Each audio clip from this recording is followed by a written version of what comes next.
Good morning, everyone. You guys look so beautiful, fresh. Our second day of this high frequency gathering. Such a beautiful collective to tap into. I'm just so impressed. I've read a few irises yesterday, and I've never seen a bunch of so healthy irises. Every reading I have to start with, you've got a very strong constitution. Your body is going to heal fast. And I don't know if it's a South Coast versus Joburg thing, or maybe a Spirit Fest versus the normal market, or what it is. But it's been lovely to tap into us as a collective. I couldn't sleep a wink. I was just processing. And I practiced my speech very well, but I'm going to change all of it this morning. So what you get is going to be new to me too. And I thank you for that. Thank you for coming out today. Thank you for giving me your time. It's probably our most precious commodity. So I really respect you sitting here. May you find answers on your journey and integrate it as it suits you. Let go of what doesn't work for you right now and integrate that what works for you. That's the magic of each one of us. So my name is Heleen, Elizabeth Pretorius. I'm a mother of 3 amazing warriors. They are the reason I'm standing here. I wasn't sick. They were struggling. And I had to find answers to help them to cope and to integrate into this life. I said from my middle boy, and from little I said to him, this guy haven't been a human for a long time. I think the previous time he was a human, he didn't experience this much pain. He's not liking this body. And it's just something I said from the start. And I really do believe that. I think he actually integrated a very long time in a human body. And we are not the healthiest version of a human body walking on this planet at the moment. We are actually about 3 or 4 generations post-World War. High process, high protein, high dairy, high fat, high sugar diets. Our parents and grandparents didn't know how to heal, so they conceived us before healing, and we are there now. We've got babies born with cancer. We've got old man diseases manifesting in 30s, 20s even. We are really facing a time that we could see our extinction, which I don't believe we will at all, but there is a possible trajectory that's going there, unless we change it, which is wonderful to get to a answer of how to do cellular regeneration. It's not the only answer. I'm very well aware of that. What I do like about this way of healing is it's very tangible. It's challenging, still challenging, but it's tangible. What you do today, feel tomorrow. You're not wondering about your healing. You can actually trace it. You can look in your own iris and you can see how it changed. It doesn't change overnight, but it does. You know, it's very tangible. And you know, as humans, we like categorizing things, right? So we've got 4 bodies, apparently. We've got a spiritual body, they say. We've got an emotional body, a physical body, and a mental body. It's actually, we're all one, right? And you and I are one as well. We actually sort of know that in the back of our heads as well, but we're still figuring out how that works. So when we do heal on one level of this 4-dimensional body, all the others heal. We know this as well. We've all experienced it, right? We will go on emotional healing courses, and physically we'll heal a lot of things, and mentally things shift in plates, and then we'll go for a spiritual dive, and we see how our emotional body and our mental body like chip in with that healing. The same with physical healing. If we get to heal on a cellular level, we're actually healing a conscious entity. So I'm a host of between 50 and 100 trillion conscious entities, which is my cells.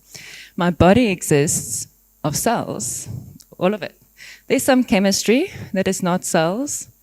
There's some chemistry my body makes, hormones and neurotransmitters and things. They might not be cells, but it's minuscule. I'm sitting with a body that exists of cells, and each one of them is a conscious entity. So you can see how when I say, when you do this kind of healing, your level of awareness raises. You can understand then why it would. Because as a conduit of consciousness, if I am in a healthy state, I'm a much better conduit, am I? If I'm congested and worn down, I'm so busy with trying to heal myself and be nice and cuddle myself and just, give myself some love, that you're not able to look up and breathe and connect and integrate and respond. So this is why we want to look at cellular healing. Today I'm speaking about radical cellular regeneration. So I want to start with picking up cellular a little bit.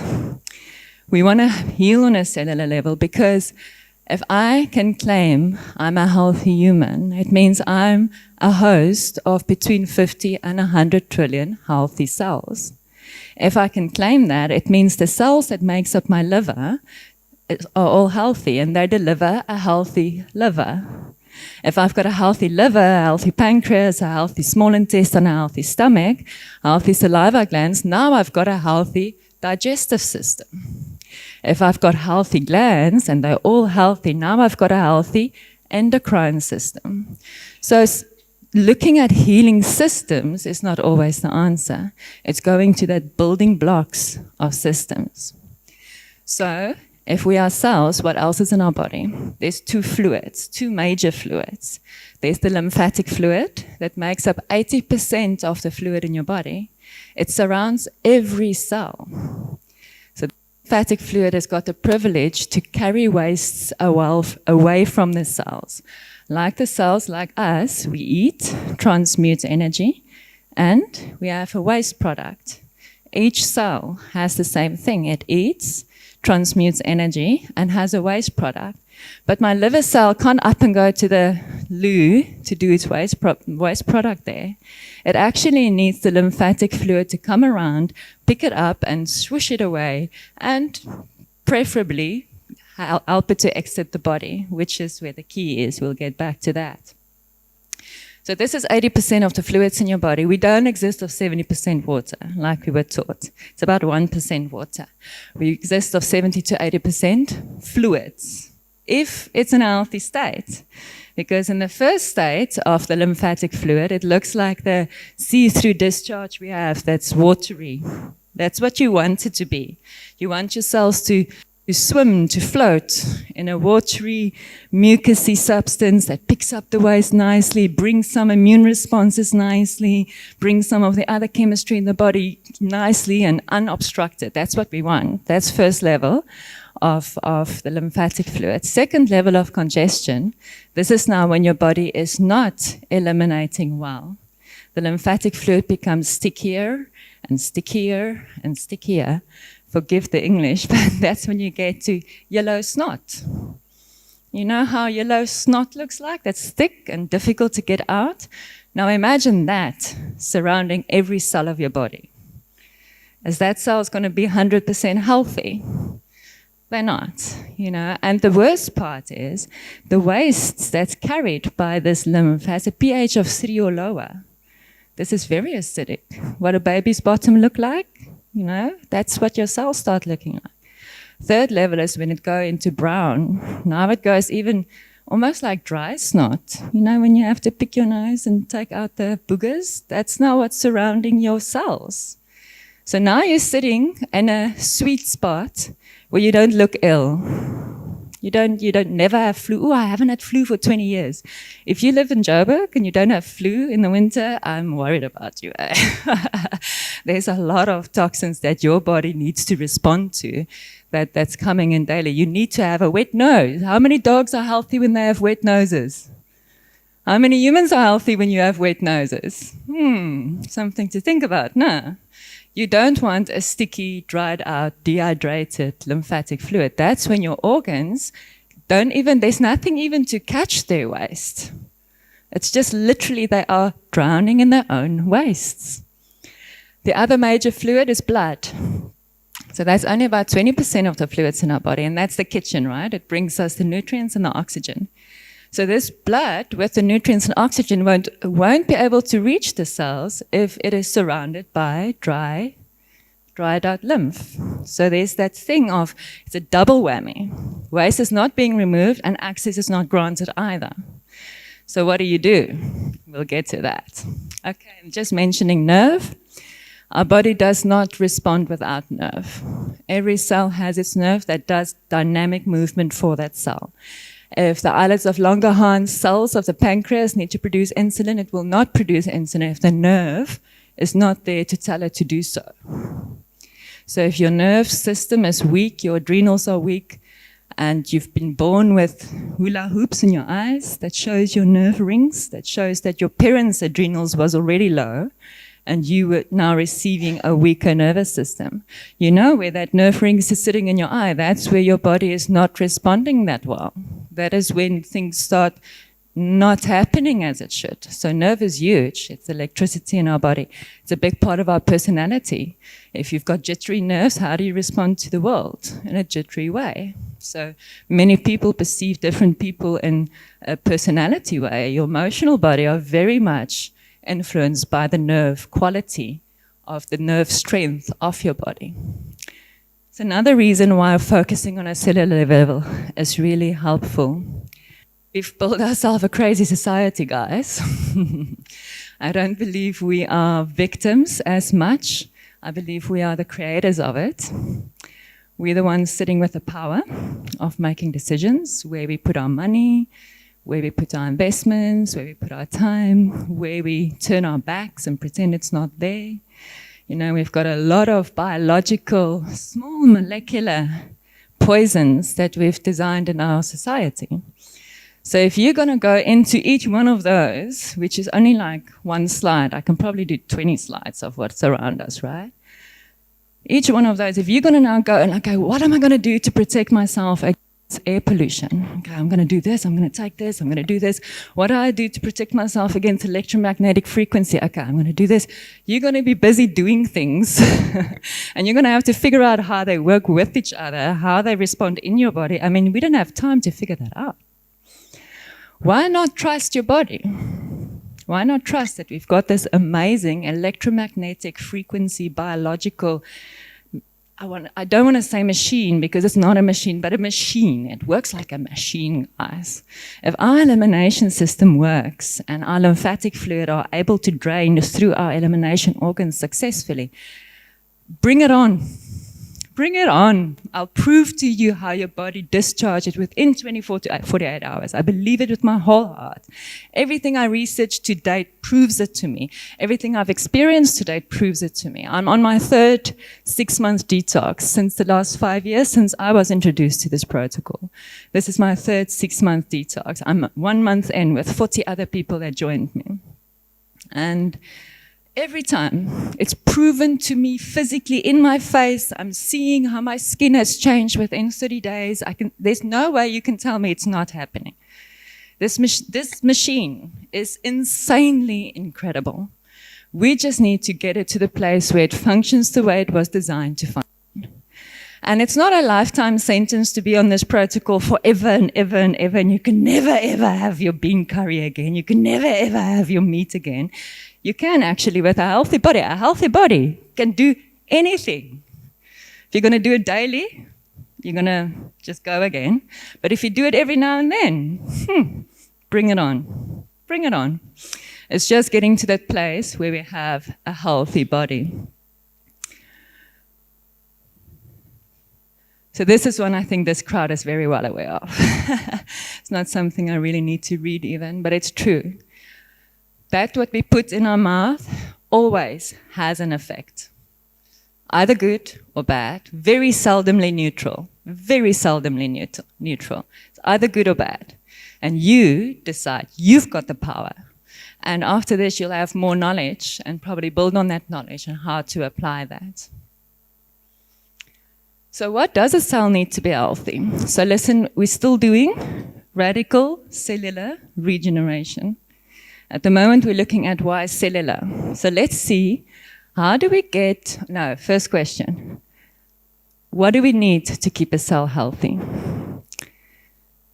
What do we need to keep a baby healthy? It's easy, no?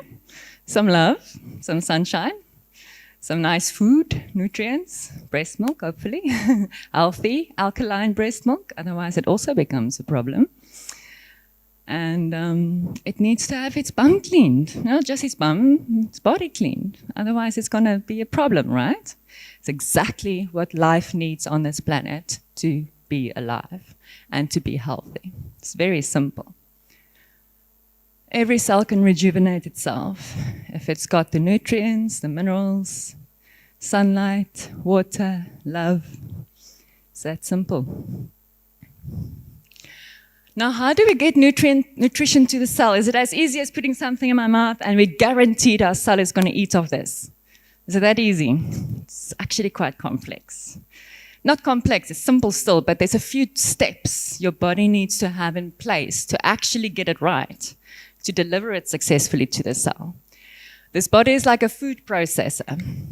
It's got 4 processes to this food processing. Firstly, it's going to digest, break things down into usable parts. Then it has to absorb successfully. Otherwise, it just simply doesn't go into the system. And then it has to be able to utilize. This is a big one that's overseen a lot of times. I'm going to spend some time on this one. And then it has to eliminate successfully. Have you ever bought a food processor and you can't clean it? How long are you going to use it? Maybe 4 times in the same day. You can push it to 6 times and then you're going to have to throw it away. Same thing. We're going to have to be able to eliminate if we want to be healthy. So let's look at each of them. Digestion. Yesterday at my talk, I did touch on this a little bit. We've got an alkaline and acidic digestive process. Alkaline digestive process starts in the mouth with the enzymes in the saliva. It responds to simple structured food, which is all your live foods. Plants, that's live. Not your dormant plants in seed form or nut form. Your live plants, all your fruits, most of your vegetables. This is simple structured food. Starches is technically a simple structured food, but the effect of it on your body is not as positive as the rest of the plant family out there. When you eat these kind of food by themselves, the enzymes in your saliva mix with it. The more you chew, the better it mixes, the better more enzymes you deliver to the food. It goes down to your stomach. Your stomach is all holding back. Doesn't do anything else. It sits there and it does its thing. The enzymes is doing its thing. And as it's broken down, it is hopefully going to the next step, which is absorption. That is the alkaline digestive process. There's very little energy lost if you think about that. The acidic digestive process needs to kick in when you eat complex structured food. This is food that doesn't exist just of plant salts, like the fruit does. It exists of fat solubles and minerals and amino acids and all these different kind of category of molecules, if you want to call it that, and it's a complex structure. So your body can't do anything with it until it's broken down. So now you're going to chew. If you chew it by itself, if you have complex structure by itself with no simple structure, if you have it by yourself, you eat it, it's going to mix still with your saliva, so you're losing exactly the same amount of energy you would have on chewing other food. It's going to go to your stomach, and the stomach wall is going to be like, woo, woo, woo, woo, woo, all systems alert, we've got one, we've got a complex structure over here. Stomach and the small intestine work together, creating pepsin, hydrochloric acid, enough to actually break the volume down, because we can eat big steaks now. So a lot of it needs to come, break the volume down. Now, this is acidic. This is the most acidic part of your body. The only organ that can deal with it is the bowel to an extent. If you wear it out every meal, every day, the bowel is also not going to make it. Now, your liver and your pancreas both have to create bicarb and bile to alkalize this acidic chyme before it reaches your small intestines. Otherwise, it ulcerates, it burns. Okay, so that's 4 organs that lost energy. When you eat, to utilize energy when you eat, right? This is why we eat. We want to bring energy into the body. But now you're costing yourself so much energy. This now needs to be, so you're losing half, maybe 3/4 of the energy that you just ingested. You lose to the actual process to digest it. So now this needs to be remembered. Can the pancreas and the liver continue producing the amount of alkalizing enzymes you need for the big steaks you're eating? No, not chronically, not the way we do it in South Africa or in Texas maybe. I think those are the 2 biggest culprits. It can't. So that will also be worn down eventually, and that's when the digestive system really starts breaking down. So when you're eating, it's extremely important to consider these factors and choose your food accordingly. I'm going to touch on this again a little bit later. Absorption. So this is the finger-like villi and the inside of your small intestines. They're literally little fingers like this, and mechanically they get so weighed down from heavy mucus around them, they literally start withering like this. Now they can't suck up the nutrients as they were supposed to and spit out in the system behind them. They mechanically simply can't. This is a classic example of celiac disease that is nerve-based. So celiac disease is literally when the nerve in those fingers is not operating. It's literally lying limp like this. You can eat as much as you want, as many healthy things as you want. It's simply gonna leave your body.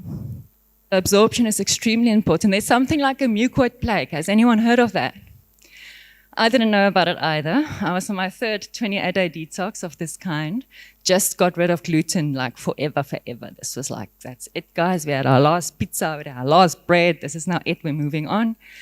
And about 3 weeks later, for 24 hours, I'm like, yo, I don't know what's happening. I'm gas sick. I'm like, yo, I'm not sick enough to go lie down, but I'm not feeling the best.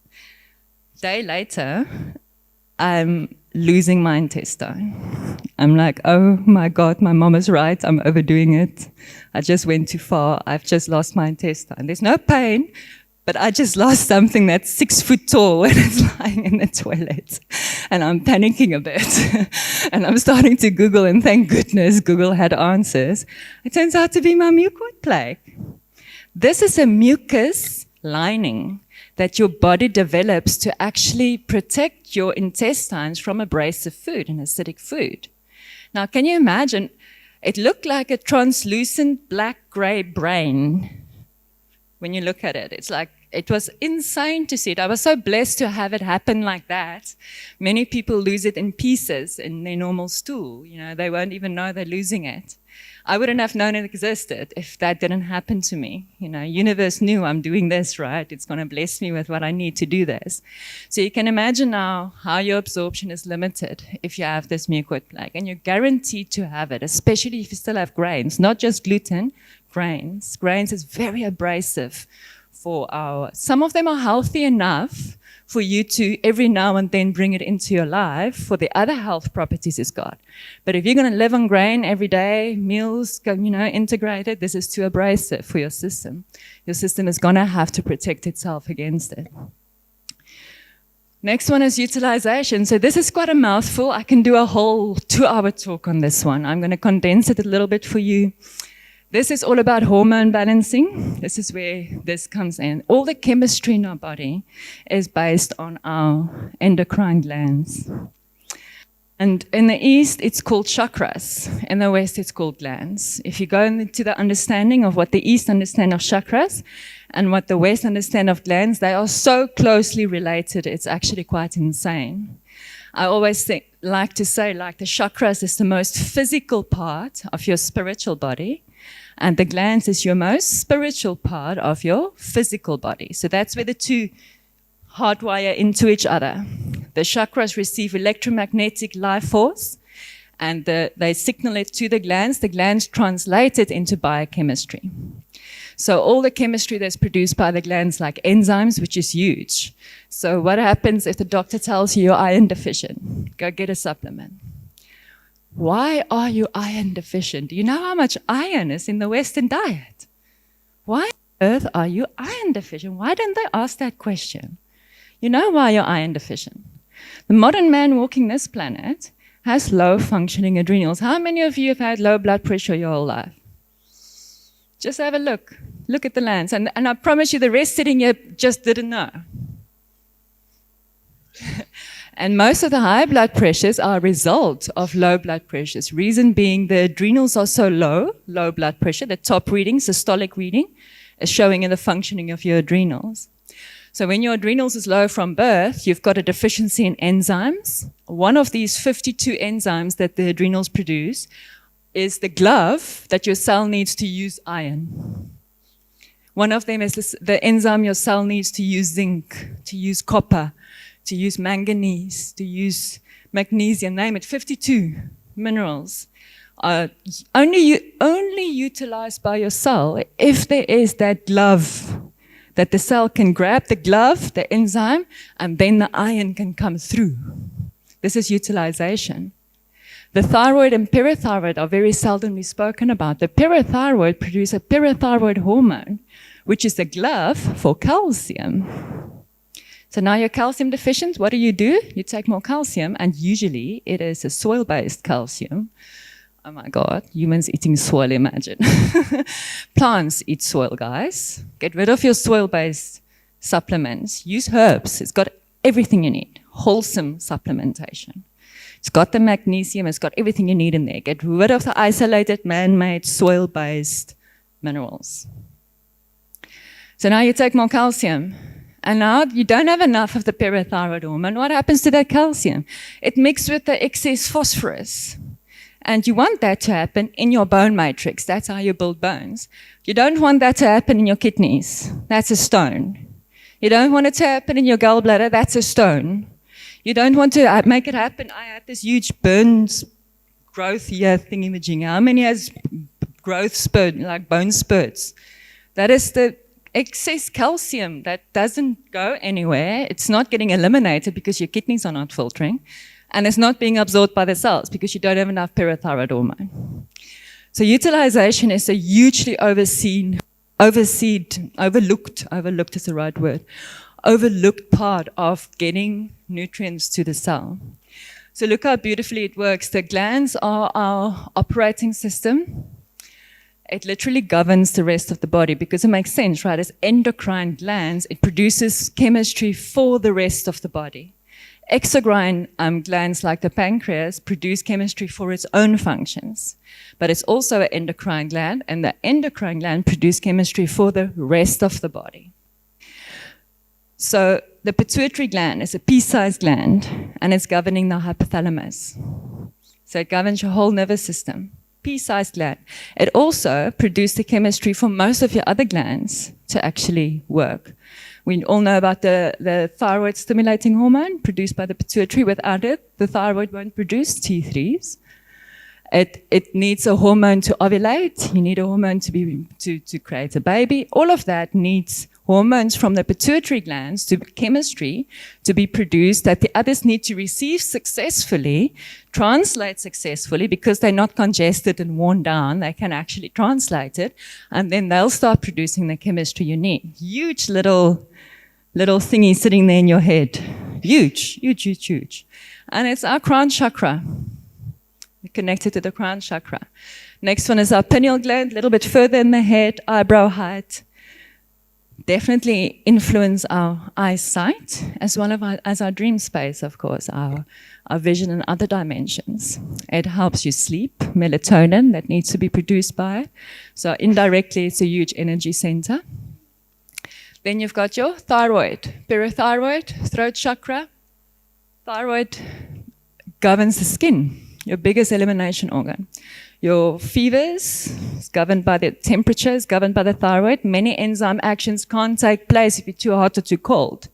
So it plays a huge role in also making enzymes happening and the utilization process happening. Thymus gland, they actually know very little of. They've connected it to our immune system. So it's almost like the general of our immune system. That's where fighter cells mature. It doesn't respond if the pituitary gland doesn't instruct it to respond. Heart chakra. Pancreas is our digestive organ in the solar plexus, digestion of life. It's governing the digestive process. Ovaries and testes is your sacral chakra, reproduction and the sexuality part of your personality. This is literally determined by chemistry produced by your body. That's why it can be changed by chemistry that you put into your body. And then the adrenals and kidneys, your root chakra. The adrenals are right on top of the kidneys. People actually can't make their mind up. What is the most important? The master computer that's attached to the hypothalamus or the adrenals attached to the kidneys? They produce enzymes for deficiencies, for utilization, like I said. They produce neurotransmitters like adrenaline, noradrenaline, dopamine. If they're weak and you start lacking in that, that's when now there's a lack in your electricity. They're skipping a beat. The neurotransmitters are for your nervous system what the blood is for the circulatory system. It's the in Afrikaans, it's funk. It's the spark that makes your electricity actually happen. So if there's a deficit of neurotransmitters your whole life, and you don't know how to heal it, so that deficit is growing and growing and growing, of course you're going to sit with a weak nervous system later on in your life, a high blood pressure, because it produces steroids. Steroids fight inflammation. So if there's not enough, now we have got so much inflammation because we eat 95% acid ash forming food in the first place. Even strong adrenals would have had trouble to produce enough of the steroids to combat that. But now you're sitting with weak adrenals, definitely not enough steroids. So your liver now starts producing cholesterol. Your body leached calcium because that's also an alkaline mineral. It used water retention to buffer anything, to just buffer the burn away from its babies. Its babies is getting burned. Let's just do something about it. No? So it's huge. And then, of course, hormones is another one that the adrenals produce, which is also a huge topic by itself. And then the last one, elimination. There's two kinds of waste removal. Your digestive waste removal, which is the common sense one. You eat, most of the material that's not been used is going through your small intestines, eventually to the colon, and it leaves your body. Some of us have trouble having that happen, but most of us are on the place where it does happen, hopefully on a daily basis. And then there's cellular metabolic waste, which I spoke of earlier, your 100 trillion cells that eats, transmutes, and poops. And it needs to have that poop removed by the lymphatic fluid. And it needs to successfully go to the kidneys and skin and be eliminated. This is where man's problem is. I've only met 2 humans whose kidneys was filtering when I met them, and I've helped almost 1,000 humans by now, hands on me, helping them, being a witness of their journey, walking with them. And only 2 of them started out with kidneys that was filtering. It took me about 4 months to get my kidneys to filter. Can take some people up to a year to get their kidneys to filter. I would say about 70 to 80% takes up a few weeks. They're the lucky ones. Few weeks they get their kidneys to filter. Then we celebrate, happy dance, healing 101, we've got it, our kidneys are filtering. We're actually letting go of a lifetime of, shall I use that word? Shit. Forgive me. If my daughter was here, she would have not been happy. But yeah, imagine what a big moment that is if your body actually starts letting go of all the crap that you've built up your whole lifetime. Can you imagine the emotional healing of those cells actually going like, thank goodness, eh? What a moment to get that done. It's really, really a reason to dance. Happy dance, light the fire. We're doing this, you know, we are going there, we are getting there. Okay, let's go on. The best kept secret of medicine is that the body heals itself if we create the right condition and stop doing the things that cause the sickness in the first place. Nothing happens to you. You don't get cancer because this and this and this. You've given yourself the cancer. I'm sorry. It hurts, I know. You've given yourself everything. If your child is sick, you've given it to your child. I'm sorry. It's not nice. It was a big one for me to deal with. But yeah, that is the truth. Okay, so we've covered cellular. What's my time? Okay, I'm gonna rush a little bit. I hope you stay with me. So let's talk about regeneration. Radical cellular regeneration, remember? We spoke about how to get nutrients to the cell, how to make sure they stay clean so that we've got happy cells. First step. Second thing, we want to regenerate as a host of 100 trillion cells. We now want to go into regeneration. How do we do it? We alkalize. Can't get the kidneys to filter if the lymph that surrounds the kidney cells are not starting to alkalize. That is actually what's getting your kidneys to filter, is by alkalizing yourself in a space. Detoxify. You need some extra help. We've got chemistry that's in our body that shouldn't be there. We've got parasites that shouldn't be there. We've got stuff that needs a little bit of extra help to get out. And the last one is energize, which is that absorption, utilization, digestion. We need to energize. You need to think of the food of your energy a little bit different. The energy of your food a little bit different. Quickly touching on this again, remember we spoke about alkalinity and acidity. If you want to alkalize in the inner environment, it's not so important to know if the food type before digestion was acidic or alkaline. That's like interest sake. What you need to look at is what digestive process are you instigating and what ash is left by the food after digestion. Those two are the ones that either renders you more alkalized after a meal or more acidic after a meal. We can handle acids. We have to handle acids. We need acids. Phosphorus is an acid. Without phosphorus, I would be jelly. We need phosphorus. But you don't want phosphorus to be 80, 90% of your constitution. You want it to be like 15, 20%. So you need to find that balance, you know. Most live plants have the perfect balance, funnily enough. As when we start working with all the isolates and all the funky food that's not really supposed to be our food, that's when things get out of whack, that you need to like compensate for it. And then food combinations is huge. If you eat a bean curry, you've got beans and rice, complex structure, and you've got vegetables, simple structure. What happens now? You've got this two thing happening. Long story short, the acid enzymes nullifies the alkaline enzymes. So the vegetables you've eaten, you might rather shouldn't have eaten because now it's going to ferment and it creates alcohol and sugar. You don't want that. Now you're feeding the fungi and you're hurting your liver. I think the biggest problem out there is people that hate fruits, eat it, combine it wrong, and they literally write off their liver with alcohol. There's one guy that got locked up for drunk driving without having a sip of alcohol. He had watermelon after his oats. And he got locked up for drunk driving. He had that much alcohol in his body. So there's people that go like, oh, you can't eat fruit, you're going to write off your liver. I did it, I know. And it's literally just because they combined it with other food. So you need to be clever about it. You need to learn a few basics. Sorry, not a nice one, but a true one. Heavy metals, chemical deposits, macro and microparasites, and then modern man has got nanoparticles to deal with. Bring it on, I say. If I'm healthy and my cells are swimming and they're not sticking together and they receive nutrients, they're strong enough to kick whatever's butt.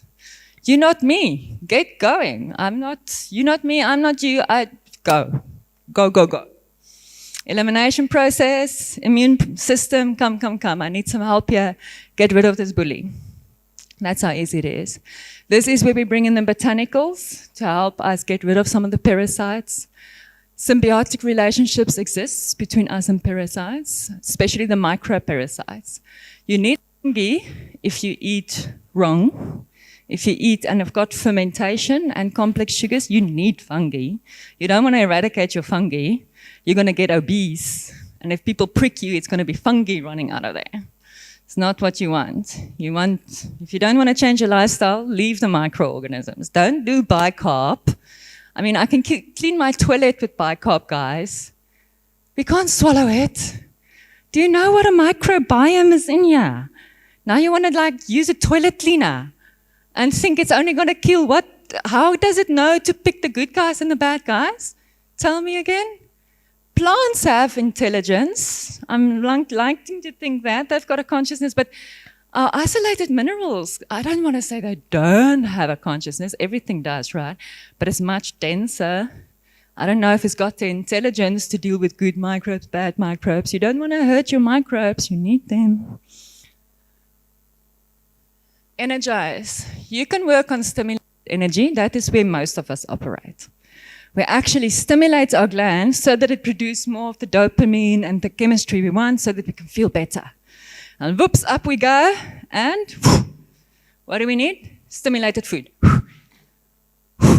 What do we need? Stimulating food. And there we go. That's our energy cycle. Whoopie woo, we've got energy. No. There's another one where you get your cells to be healthy. 100 trillion of them being healthy, fully charged, robust, resilient. You can go run marathons without eating a thing. You have to eat sometime. I'm not saying you don't have to eat, but you've got so much energy, you can actually pull off a marathon without eating. you'll have enough energy. That is a sweet spot, eh? That's when you're in that place where you're aware, you're awake, you're like responding, you're integrating, you're meeting 50 people in one session, and you remember their names, and you remember their children's names, and wow, it's like a space to be, It's lovely. Okay, so when you want to energize, you need to look at the energy of your food. Yesterday as well, I touched on this. They've taught us to count calories. So what do they do to get to that? They take a piece of food, apple, broccoli, steak, they burn it with fire, and then they measure the ash, and they go like, oh, this is the energy of food, guys. They must think we're monkeys, eh? Like, seriously, where is there a flame in my stomach that has any response like that to food? Not at all. We've got a chemical process happening. So you're going to have to look at a different way of looking at the energy of food. So this is Kirlian photography. It can take the energy print of any object, not just food, any people, whatever. That's an apple. That's a raw piece of meat. It could have been a bean, a dormant bean. A bean would look the same. It would have a little bit of light, and when you cook it, then it's got very little light. The same with the steak. This is the electromagnetic energy that's delivered to your body. And I am an electromagnetic being. I don't know about you, but I am an electromagnetic being. It means that we need electromagnetic fuel. So this is how you do it. Fruits are by far superior to this. If you look at the difference between fruits and vegetables, you can look at the difference between organic fruits versus non-organic fruits. It's always a difference. If you want to shine, your food must shine. It must be live foods to shine. Oh, skip that a little bit. You need to check at the energy it takes to digest. We spoke about that a few times now. You need to look at what digestive process you're instigating. And then you need to look at the ash that it leaves, because your body has to deal with that ash. It's going to cost your body energy to deal with that ash. And wherever that ash has not been dealt with, those cells are paying. They are being smothered with chemistry or whatever that they don't want. Humans are so disconnected from reality that they need studies to prove that eating raw fruits and vegetables is healthy.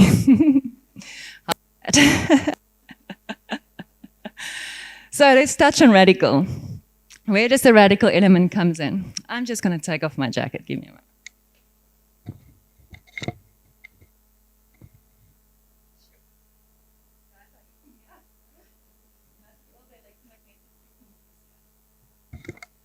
Okay, radical.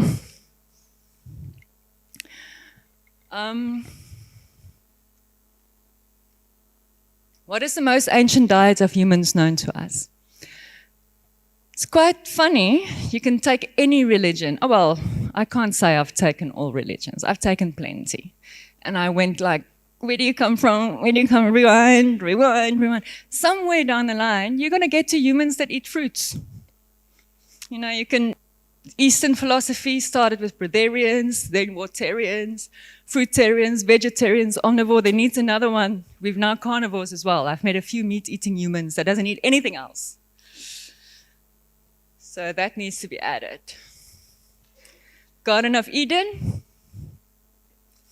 Even if you believe we come from scum and developed into a fish and eventually a monkey, there was fruits somewhere down the roots of being human. Survival 101. How do you know what to eat if you don't know what to eat? You follow the thing that looks the most like you. I think that's the best advice anyone can give anyone, really. You can ask a 3-year-old, who do we look like?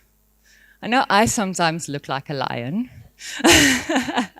But that's just the hair. There's nothing else that resembles a lion in me. Don't know about you guys. You must show me your teeth. I don't look like a dog or a chicken. I don't have the tools to deal with roots and bones. I don't have the small intestines, short intestines, because if you've got long intestines and you deal with protein, it doesn't ferment, it putrefies, it froths. You smell your people having after a big meal. You smell them, eh? You're like, yes, you froth, eh? Dying inside. What's happening there? That's what happens if that stuff gets stuck in your intestine. We don't have that. We don't have the ability to deal with it constantly. A healthy body can, once every blue moon. But if you're going to have it every day, oh my goodness gracious, you mustn't come to me. My poor kids say, if they feel sick, I'm like, what did you have yesterday? Yeah, your problem. I'm probably quite harsh in that relations, but I feel like I have to feel the consequences of their choices. So yeah, we look like frugivores, guys. There's no way of denying it.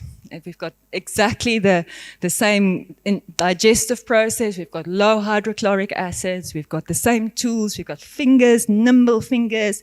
We can get onto our legs to reach places. This is what we have been designed as. And you can fight against it until you try it and you heal on it and you experience it and you stop fighting against it. Because I haven't seen anyone engage with fruits properly that do not harvest the promises of this protocol. The only ones that sickles is especially the older Afrikaans males. And the reason is there's so much emotional healing that happens when you heal on a cellular level, they don't have the tools to deal with it. They go like, fuck, I'm going crazy. I'm out of here. Don't talk to me. Delete my number. Just leave me alone. Just leave me alone. They do not have the ability to deal with it. My heart breaks for them when it happens. And that's literally the only people that engage with this protocol that gives up if they engage with it properly. So, could eating like our ancestors make us healthier? You're going to have to try and find out. So there's ways of self-analyzing you. I am also a detox coach. I love taking people through online experiences where they get to, I share everything I know with them in a kind of playful way, I hope, sort of videos and articles. It's not this structured thing. It's quite full on. Some people feel a bit overwhelmed. Other people, that process of researching themselves is like, oh, give me more, can't get enough of it. So it's sort of somewhere there that could work for you. In this time, I teach you how to self-analyze yourself, how to check if your kidneys are filtering. You urinate in a glass jar. First thing in the morning is the best time to do it. In about an hour, you check it with your eyes. Might wear your glasses if you need glasses, but works. Do you see your lymph in your urine? Is it cloudy? Is it murky? Is there snot, little thingies drifting around, sand grails? What is there? If it's clear apple juice, not filtering. That's how easy that is. You don't need anyone's help. Blood pressure analysis, a little bit more mathematical. You're going to have to focus a little bit and just listen it out and try it a few times. It's a bit confusing, but you get it eventually. Systolic reading is the top one, which is the function of your adrenals. You want that to be 120, but the catch is the bottom reading, which is your kidneys, diastolic, needs to be 60, not 80. And when it's 80 or higher, it actually pushes up the top one and inflates it. So you think you're healthy on 120 on 80, but if you actually adjust it to 60, you're all of a sudden sitting with 100. And that's quite low. It's people sitting here that's got 80, 90 on the top reading. Yes, that's low energy, guys. I take my hat off for these guys. I mean, to smile, I don't even know. And they do it, eh? They learn to live with it. When they go on the diet, they've got quite a tough thing because their energy levels go really low because everything deflates. So their adrenals are not stimulated to do enough, or the neurotransmitters produced is not the level that they used to when it was congested. So they go into this window period where they actually have even less of the energy-giving chemistry, and then healing from there, they start building their dynamic energy. So it's a period that they need support, and that's where the herbs comes in as well. Iridology. I've looked into some of your eyes already. What a privilege. Something that we need to learn as a child, to learn what our iris looks like. Quickly, no, I'm running out of time. You're missing out on that story. So this is how the eyes are mapped. In my online detox, I share this chart with you. I talk about it. I'm motivating you to actually start looking in the mirror yourself, finding the spots. If you send your picture for me, the picture of your iris, I actually video where I show you with a pen how I'm doing your iris so you can get to know the spots and the spaces in your eye, so you can keep your eye on it and see how it changes as you heal. It's beautiful. I used to have green eyes, but let's get to that. There is just to look at it a little bit. You see this bottom right one, the circles, it's nerve rings. So you've got that hula hoops, you've got nerve rings, which means your nervous system was weak from birth. It heals. I used to have 6, I now have 3 left. So it heals. Your nervous system heals. The top right, you see that blotches, that brown blotches, that's chemical deposits. And it's quite big ones, those, that influence organs there. If that is a left eye in the top right there, it's sitting right on the heart. Huge chemical deposit right on the heart. You don't want a chemical deposit there. The bottom one, you see the blue and the brown? The brown is that part of the body that is completely congested in the 3rd level of congestion. And the rest of the body not. Either that or a huge chemical deposit, which you then find out as you journey. There's no such thing as a green eye. I used to have a green eye. Well, I thought it was a green eye. There's only blue irises, hazel and brown. And then you get your lymph that's like clouds on top of your planet. So if I've got a blue iris and I've got 2nd level lymph, which is yellow, you've got a green eye. And that changes as you heal. So I do live iridology readings today at my stall. You guys are welcome to come sit. It's a big difference between a live reading where I just use my eye to check what I see in your eye. I can tell you your top major things.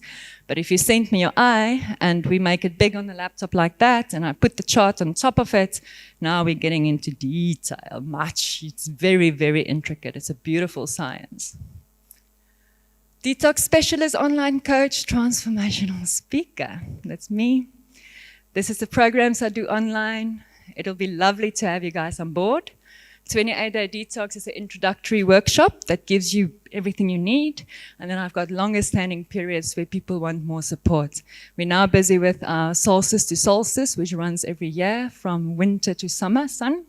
6-month detox. We've got 3-month detox, more specialized lymphatic drainage, heavy metal, chemical deposit removal. Brain, nerve, and circulation is another focused one. These are all the online programs running that you can take part of. Thank you so much for having me. It was wonderful.